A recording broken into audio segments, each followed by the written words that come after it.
Estamos de vuelta en Tiki Health para seguir hablando de temas de salud y estamos en el mes del corazón, ¿no? Ya está cerrando este mes y es tan importante generar conciencia en la población de cómo tenemos que cuidar nuestro órgano vital, ¿no? Porque, bueno, a diferencia de otros órganos que podemos seguir viviendo con un pedazo, con un trasplante, el corazón, bueno, sí, podemos tener, pero es más complejo y sobre todo es el que nos permite ahí estar más vivos que nunca y queremos aprender sobre cómo prevenir, cómo tenemos que tener un mejor estilo de vida para evitar infartos, ¿no? Y sobre todo estas enfermedades cardiovasculares que en Chile se presentan dentro de las primeras causas de muerte, con un 25,6% de personas que fallecen debido a este tipo de patologías, ¿no? Queremos ya conocer más al respecto. Está con nosotros la doctora María Virginia Araya. Ella es la directora del Instituto Cardiológico de Iquique y también de la Fundación de Cardiología de Chile. ¿Cómo está, doctora? Bienvenida. Hola, buenas tardes. ¿Cómo están ustedes? Muy bien, doctora. Bueno, hablando del mes del corazón, ¿no? Quería preguntarle en primer lugar... El mes del corazón. Claro. ¿Cómo usted ha visto, ¿no, el aumento de este tipo de patologías asociadas, ¿no, al corazón? ¿Han aumentado por pandemia? ¿Los índices se han mantenido igual que antes? Mire, en realidad, durante la pandemia hubo una falsa disminución de las enfermedades cardiovasculares, porque estábamos todos, ¿no es cierto?, así, escondidos en nuestras casas, y todos no se acudía a los centros de salud porque estábamos todos pensando en el COVID, y quizás muchas personas fallecieron por problemas de cardiocerebrovasculares, ya sea infarto agudo al miocardio o ataque cerebral. Entonces, sucede que con la pandemia, estando, ¿no es cierto?, con las cuarentenas bastante largas, hoy en día asistimos a una explosión de los factores de riesgos, tales como la obesidad, la malnutrición por exceso causó eso, ¿no? La malnutrición, el sedentarismo en que estamos todos, adultos y niños, y el comer no saludablemente también, ¿no es cierto?, la subida de peso, las comidas que se hicieron con mayor cantidad de sal, se produjo que la presión arterial aumentara. Por lo tanto, también hay resistencia a la insulina y diabetes mellitus tipo 2. Es decir, nosotros estamos asistiendo a una explosión y más aún, estos son los factores de riesgo tradicionales, los cuales he nombrado, pero debe saber usted que están los factores psicosociales, los factores como el estrés, la depresión. Hubo muchos problemas de ese estilo y estamos asistiendo a los pacientes que hoy en día consultan porque están con toda esta secuela del estrés post pandemia. Todavía la pandemia no pasa. No, pues si seguimos en pandemia, eso no tenemos que olvidarnos, doctora. Y igual es importante, ¿no?, entender qué tipo de enfermedades cardiovasculares existen, ¿no? Tenemos enfermedades que son congénitas, ¿no? Otras que tienen naturaleza aterosclerótica o no aterosclerótica. ¿Nos puede contar un poquito? Por supuesto. En este momento nosotros tenemos que en el mundo, yo voy a empezar por un poquitito de epidemiología y para ver lo impactante que estamos no solo posicionados en Chile, sino que esto es a nivel mundial. Tenemos que en este momento el 17,3% aproximadamente de las muertes son por enfermedades cardiocerebrales de tipo isquémicas, ¿ah? Y si nosotros nos vamos un poquitito más allá y nos posicionamos en el 2030, por ejemplo, va a ser el 23,6%. Es decir, si nosotros no tratamos y no hacemos prevención, que le llamamos primordial desde el jardín infantil a nuestros niños, más aún desde que la mamá tiene su guagüita in útero. Hay que tratar ahí y esa es la prevención primordial cuando no hay enfermedad. Después usted tiene la siguiente etapa, la prevención primaria. para que el paciente, ¿no es cierto?, hipertenso, no llegue a ser hipertenso, no llegue a ser diabético, o si está hipertenso, está a ser diabético, o es diabético, o es obeso, no llegue a presentar un evento cardiovascular que cause impacto y que cause un infarto agudo al miocardio, por ejemplo, un infarto cerebral de tipo isquémico o embólico, y ahí nosotros vamos a actuar a nivel de prevención secundaria. Esas son las primeras causas, que son las causas que causan la enfermedad del corazón. Pero también, claro, hay enfermedades que están en nuestro país, ya quedan pocas valvulopatías de tipo reumáticas, pero también hay valvulopatía que se enferman las válvulas del corazón, como la válvula mitral o la válvula aórtica, también producto de estos factores de riesgo, y se estrellan estas válvulas también, y son enfermedades degenerativas de las válvulas.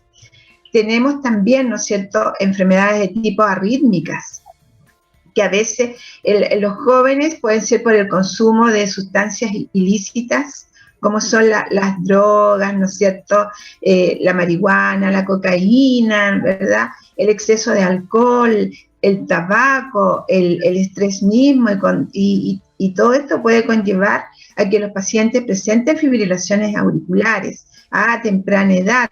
Y después, con los años, se va fibrosando nuestra aurícula y se va produciendo la fibrilación auricular que ustedes y el lenguaje muchas veces lo escuchan en los pacientes, fibrilación auricular paroxística, o tengo una fibrilación auricular permanente. Entonces hay que estar muy atento, porque eso puede embolizar hacia el cerebro, largar una embolía al cerebro. Y obviamente que las cardiopatías congénitas que usted nombró, con lo cual nacen los niños y posteriormente son corregidas muchas de ellas, y a nosotros que soy yo cardiólogo de adultos, nos toca controlar posteriormente cuando pueden presentar alguna complicación en el estado adulto ya, pues, o sea, puede presentar algunas arritmias o propiamente tal las enfermedades que nombré, que se enfermen las coronarias.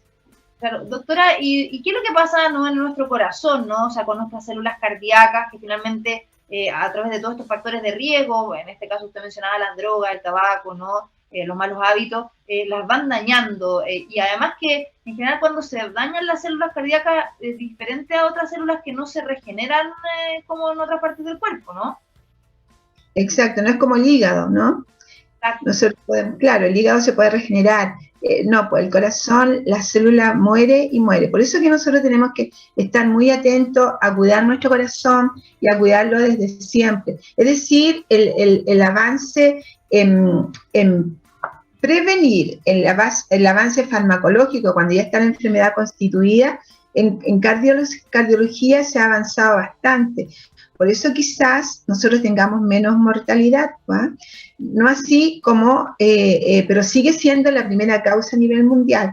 Hoy en día, nosotros acá en Chile pasamos a ser el segundo lugar y primer lugar el cáncer, pero ojo, que del cáncer también con las terapias que se utilizan para tratar el cáncer, también se enferma el corazón, y al final los pacientes pueden remitir de su cáncer, pero mueren del corazón. Por lo tanto, siempre es el órgano muy importante a cuidar.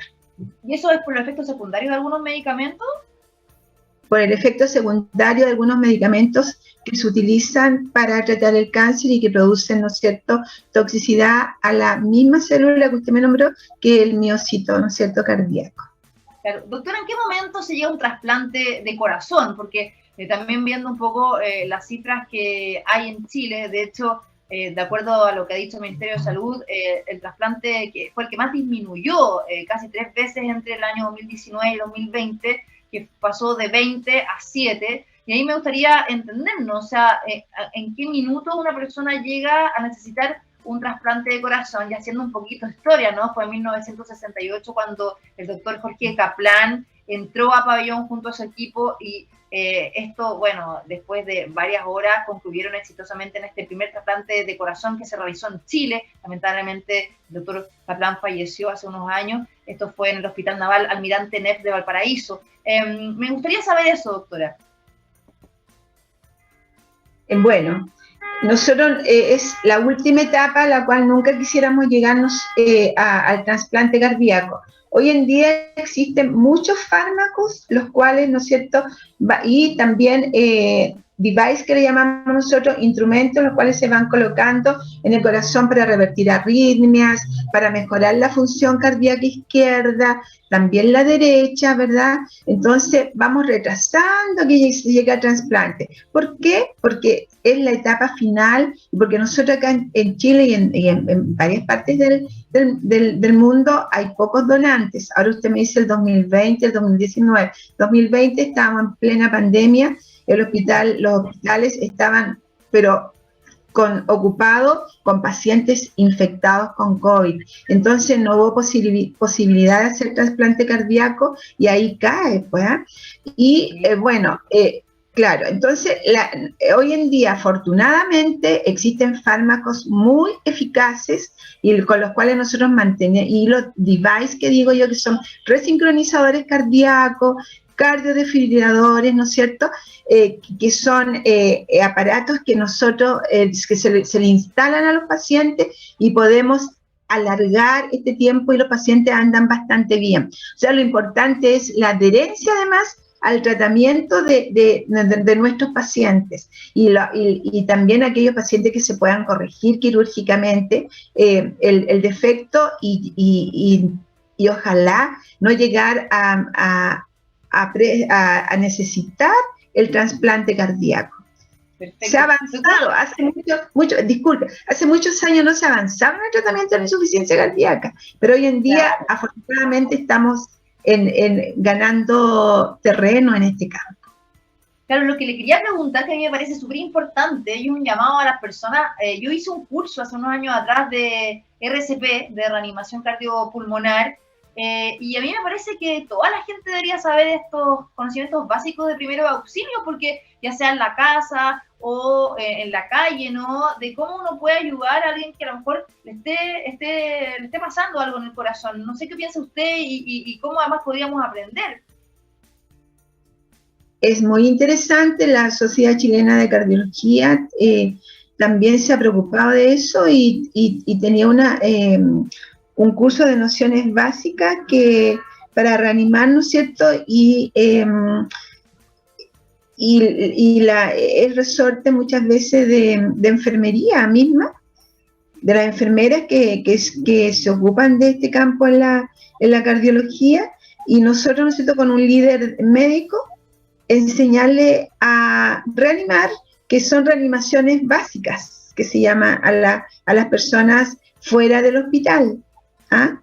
Entonces, hacer respiración boca a boca y el masaje cardíaco, la posición en que se debe de colocar al paciente, hasta que llegue, ¿no es cierto?, la ambulancia de urgencia, que nosotros debemos de llamarla para que se cumpla el traslado hacia un centro asistencial más cercano y que sea equipado para que el paciente se pueda recuperar, porque no se va a llevar a un CEFAM, ¿no es cierto?, porque ahí se hace en el CEFAM, muy importante, que ahí en los CEFAM donde hay que hacer la prevención primordial y primaria, y después secundaria, no llevar a un paciente de ese nivel, ¿ah?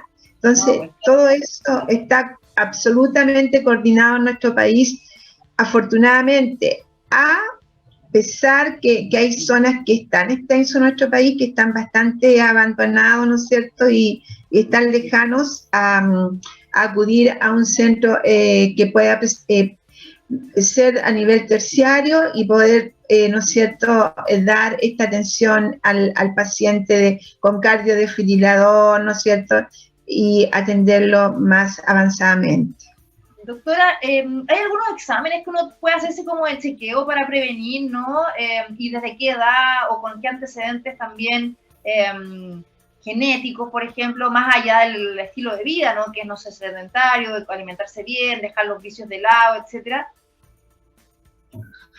Por supuesto. Es decir, según los antecedentes, la genética es muy importante.